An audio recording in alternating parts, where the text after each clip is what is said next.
Hi, my name's Zara. This is the Blackall recap, the big dance. This was so much more than just a run. I don't know where to start, but I know there is so much I want to say. I have this sense of grief that something I have been so immersed in and almost fixated on for the past 3 months is done. But then on the other hand, I feel free, both mentally and physically. Let's start at the beginning so I can fully deconstruct the events that unfolded to this point. Sitting on the couch dealing with the influx of messages, bursts of laughter and episodes of tears because I am extremely overtired. The training was the 99% of this experience. I have not only grown as a runner but also in myself. When I signed up for this crazy run, I knew exactly why I was going to do it. I didn't express my exact reasons for wanting to run 100 Ks through rocky terrain, crazy elevation, and not to mention a long time on the legs. The true reason behind this run was because I needed to show myself the strength I had within and that I was more than the negative, self-sabotaging hamster wheel of thoughts that cycled through my mind constantly. Not many of you will know this, but a prior eating disorder used to control my life. I was controlled by silly voices in my head telling me I'm not good enough or strong enough, etc., etc. This challenge wasn't for any other reason but to show myself how far I have come in this journey and to further challenge any other demons still invading my subconscious. I still hold myself back in social occasions instead of backing myself and just being me. The beautiful thing about this training was I needed to back myself. I had to say with confidence I couldn't do it, otherwise what was the point? The trails didn't care what I looked like or what I felt. I was able to just press start and let go of the comparisons, self-judgment, and finish each run feeling amazing.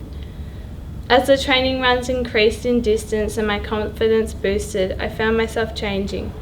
I stopped caring about what people thought. I didn't give people my time because I could or I should. I finally started choosing me over others and putting my own energy first. This was an unreal learning curve because previously I didn't have any time for myself, let alone people who didn't have my best interests at heart. My usual schedule would look something like this: leaving the house between 4 and 5 a.m, run, work, then uni, sometimes back to work, and then either run again or gym. After all that, I'd then head home, eat and pass out. Between places throughout the day, I'd eat and call people I love, trying to pretend I had the time to support them as well. Wow, I was so busy. I wouldn't take any of it back. I love every second of it. Meticulous planning, running from place to place, and somehow still fitting in time to study and socialise. This training showed me that true friends don't need to see you or hear from you every day. They are happy that you are happy and there when you need them. It also gives me a deep appreciation for my body. I finally started to listen to what it wanted. For the first time, I was fueling properly, eating more if I needed to, and having rest days when they're required. This was new territory for me and tuning into what I was feeling. Pre-start, feelings, what are you feeling? Nervous as hell. Nervous. Excited. Very full. So much sourdough in my stomach. Yay! Get you through to about lunchtime. Saturday was nothing short of perfect. A quote from Jardine. What a day. 16 hours of running in the heat with a stomach that was not impressed at the activity I had chosen. I cannot describe the feelings I had Friday night and Saturday morning. I was so excited because I'd trained my ass off for 3 months in preparation for this run. Nervous because I wasn't quite sure where I was going to encounter or what point I was going to start hurting. 6 a.m. the race started and wow, I was keen. I still had a pit in my stomach whilst I thought was nerves. I soon come to realise was going to be the feeling for the next 16 hours. The first section of the trail was mostly road. It was beautiful. We were running along undulating road on top of mountains. The views of the close were so clear and everyone was pumped for the day ahead. I seemed to talk to so many people in the first 20 Ks. I don't know if it was my age or I had a sign on me saying first time 100k runner, because everyone seemed to know it was my first ultra.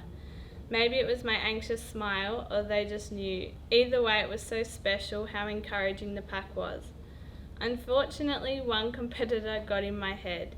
He had no idea what he said was wrong, but it seemed to stick with me from then onwards. I was telling him how beautiful the day was, pointing out how beautiful the sun and how lucky we were to be a part of such a pearler of a day. He quickly noted that it was going to be a hot fucking day and the bluff was going to be like a graveyard. He explained to me that the bluff was going to be the toughest part of the day due to the unescapable heat and the massive climb required. He continued to explain that at the 64-kilometre checkpoint would be the hardest part of the day and to keep some in the tank. The pit that was in my stomach was even bigger thinking about what was to come. My initial game plan was to focus on each section rather than think about what was coming up. I was shitting myself, not literally but kinda, thinking about the bluff, but I knew I had to focus and enjoy the section I was on. The section was beautiful, a beautiful waterfall, easy running and fresh legs. Checkpoint 2 seemed to arrive so quickly. I was stoked to see the crew.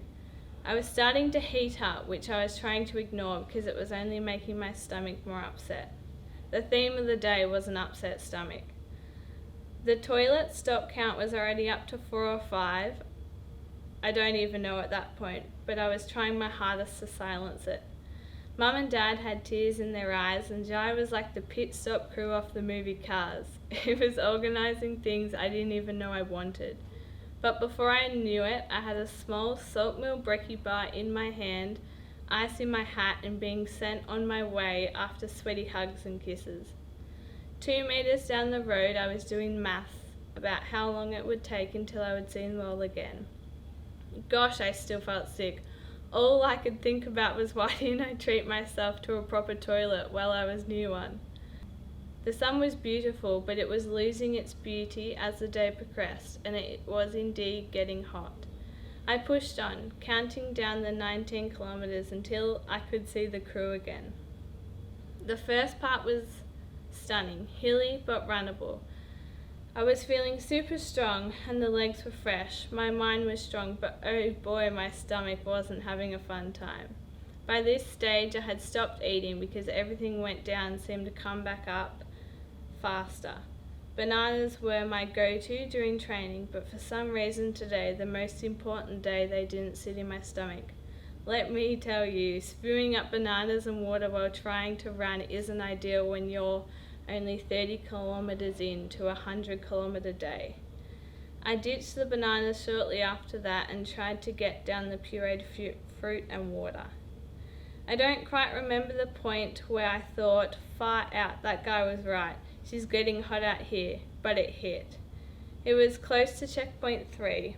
I wasn't tired but was feeling drained, and the kind fella predicted it was hot. My nutrition plan had gone out the window and I knew I was dehydrated, but miraculously still needed to go to the bush toilet. Take a breather. Checkpoint 3 seemed a lot more serious.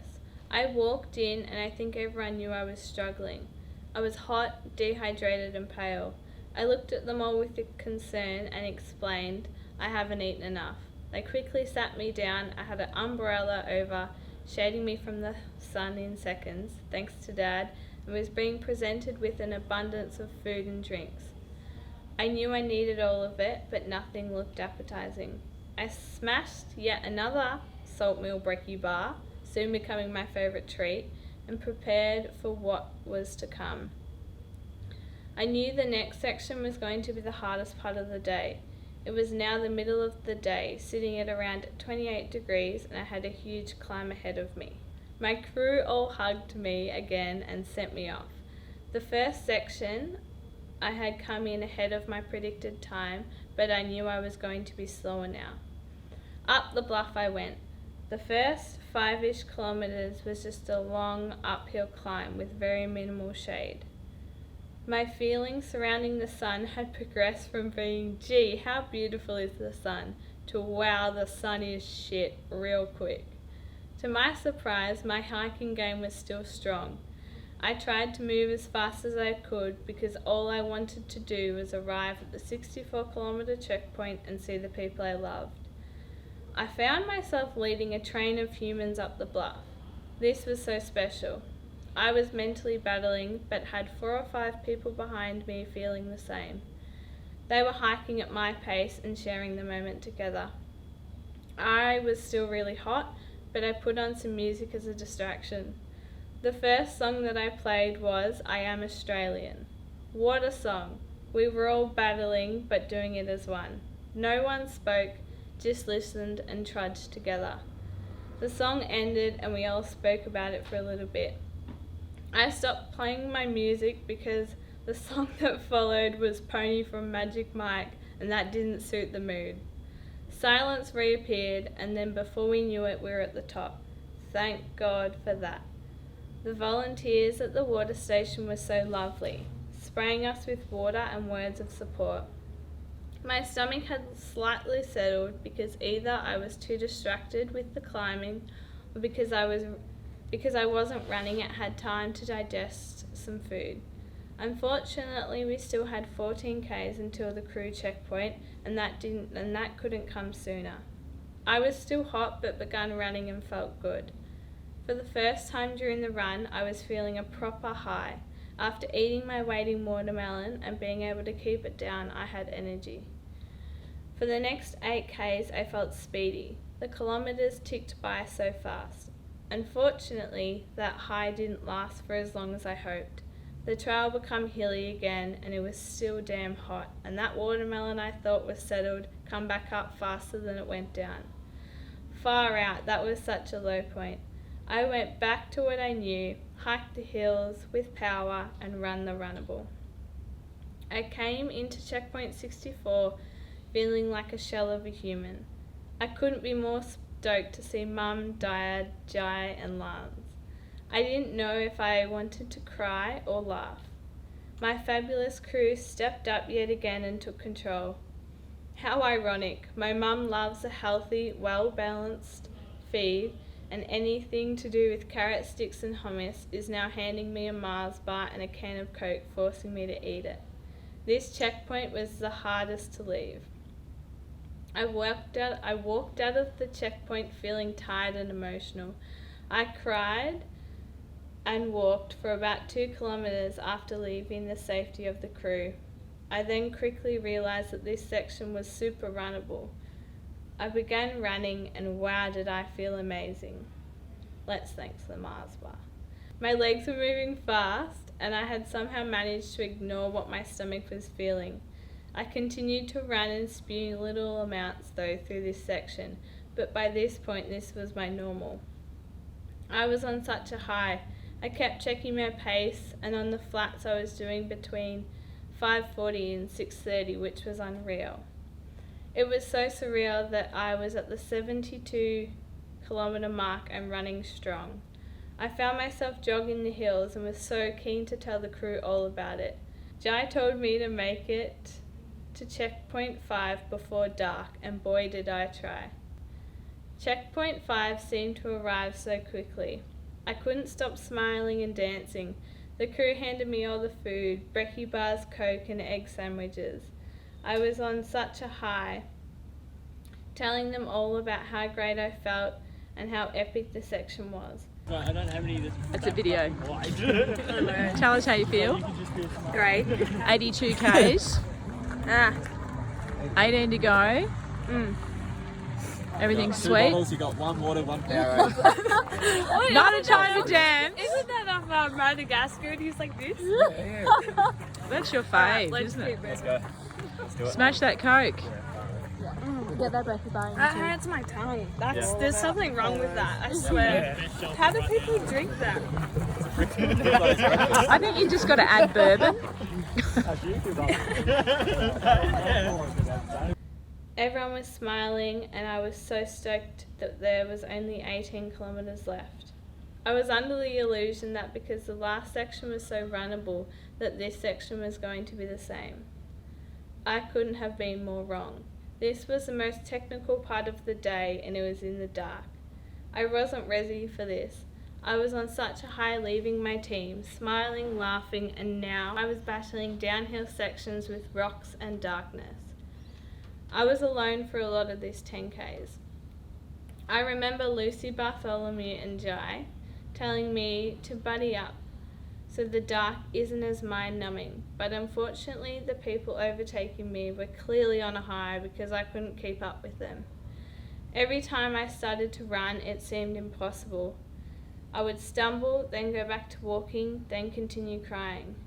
This rather pointless cycle continued the whole 10Ks, which felt like 30Ks. Around 2 to 3 kilometres from the checkpoint, the path became less shitty and I could begin running or shuffling. I was still on my own, but for some reason that didn't faze me. I knew I smelt and I wasn't feeling very positive, so having someone by my side wouldn't have been ideal. My headlight caught something shiny and stopped me in my path. A snake. A huge snake blocked my path. Due to my exhaustion, I stood on the track and cried. The snake and I were having a Mexican standoff. He didn't want to move and I didn't want to pass him. The tears continued to flow while I stamped my feet, hoping this huge creature would politely leave the path and allow me to pass.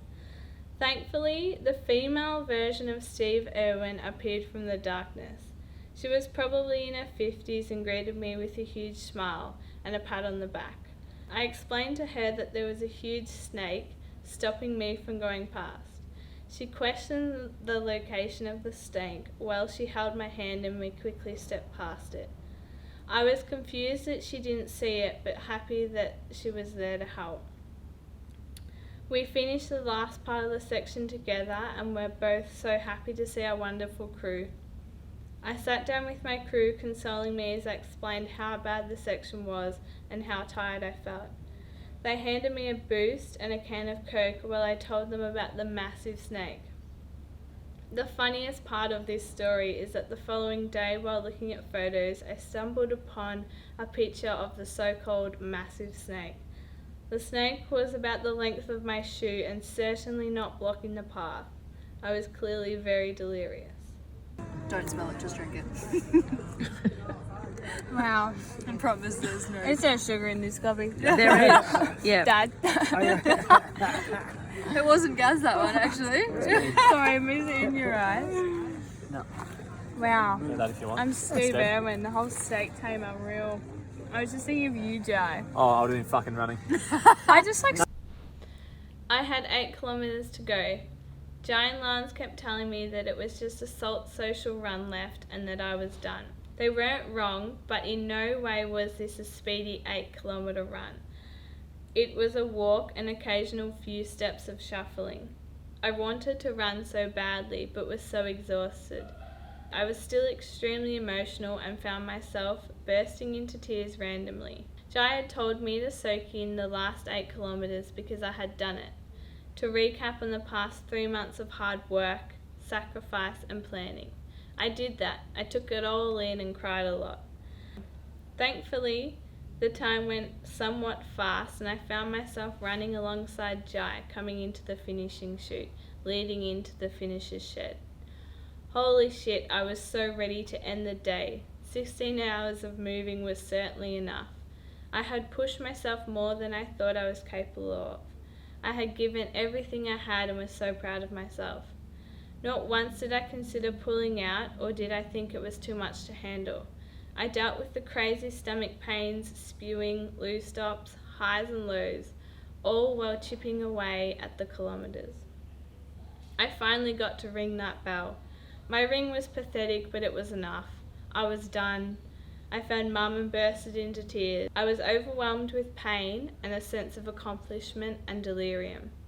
The day couldn't have been more perfect. My wonderful body got me through this huge day. It had dealt with some crazy issues in the past and continues to show up regardless. This was just another task I decided to throw at it. This little story was a great way for me to get my thoughts out and close this chapter. I cannot express the gratitude I feel towards the special people in my life that made Saturday, the 15th of October 2022 so special. Not just the people there on the day, but the people that have been in my corner the entire way. As for now, I'm going to enjoy a balanced life and keep smashing the challenges when I feel the need. Done. I don't have smoking thumbs.